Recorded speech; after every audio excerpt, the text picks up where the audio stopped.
Hello, folks. A lot of you know I have it out for all the news media stations, local news, national news like CNN, cable news, that sort of thing.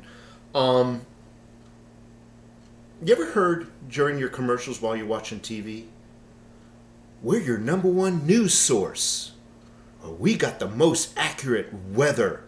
Stay tuned for our news at 10. Number one news source. The word source is a farce.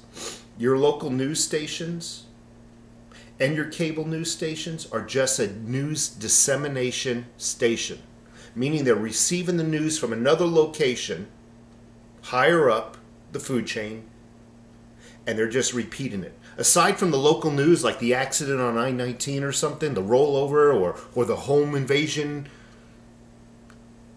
it's not news, okay?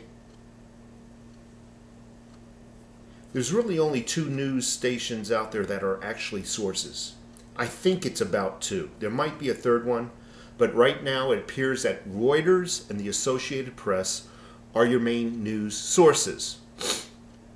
The owners of those people, the owners of those stations, those news organizations, Reuters and the Associated Press, are far left-wing fanatics, socialist, globalist.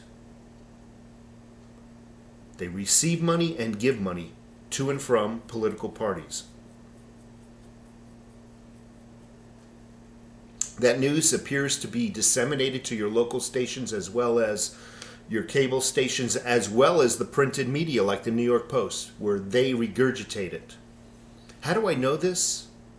Well, it's quite obvious. A lot of the news articles, if you're watching television, the lower left-hand corner and barely visible, it'll say Reuters or the Associated Press a lot of the times, but it's not that. How do thousands of local news stations use the same verbiage, the same vernacular, the same adjectives to describe an item or an event? I can understand one local station describing something with a certain verbiage, but when they all describe it with that same verbiage,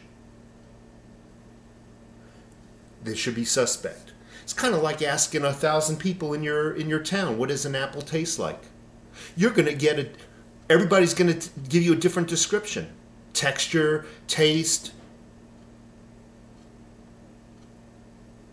But no, the news describes the apple as the same thing across the board. CNN, New York Post, your local stations, every cable, every satellite news broadcasting agency describes it with the same verbiage, the same vernacular, the same political leaning.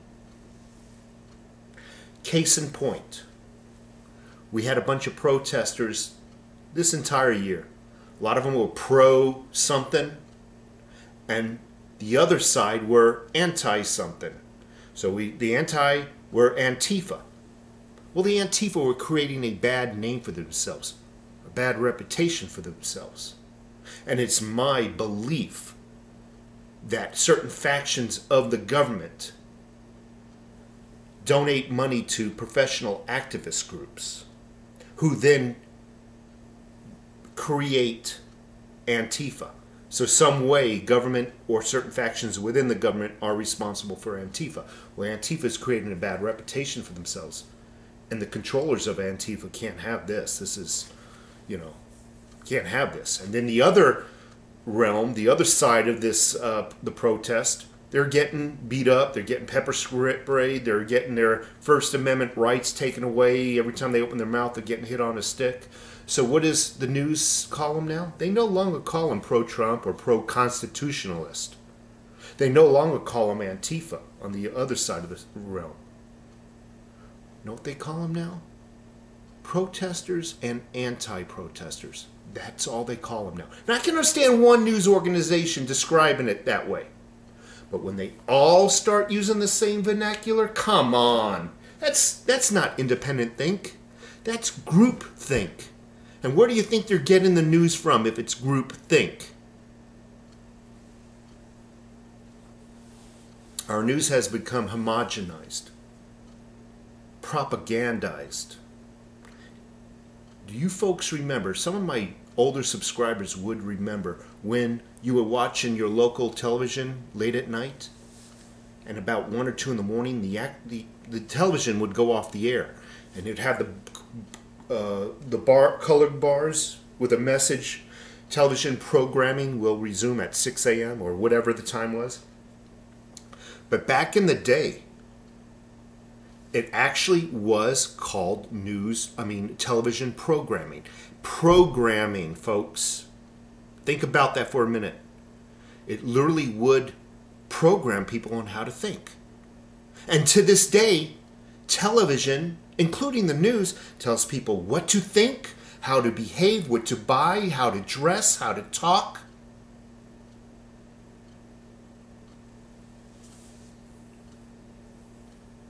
It's very much like our malls. I remember when a shopping store would carry certain brands, and then if you liked another brand or two, you go to this shopping store in the mall. Now they all carry the same thing. Everything that this store carries, that store carries. Everything. You want a latte?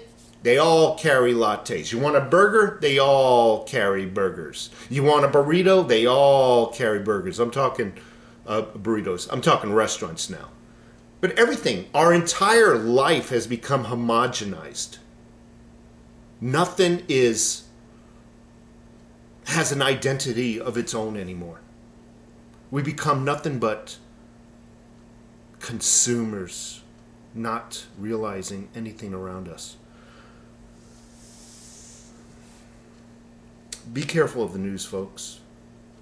I know a lot of you are already on top of what the news is doing, and even Fox News has changed since they switched owners. I think, what did they switch owners about a year or two ago? Irrelevant. They're not reporting the truth. And if they are reporting the truth, it's half-truths. And by the way, you ask any professional, you know how the best way to lie and deceive somebody is?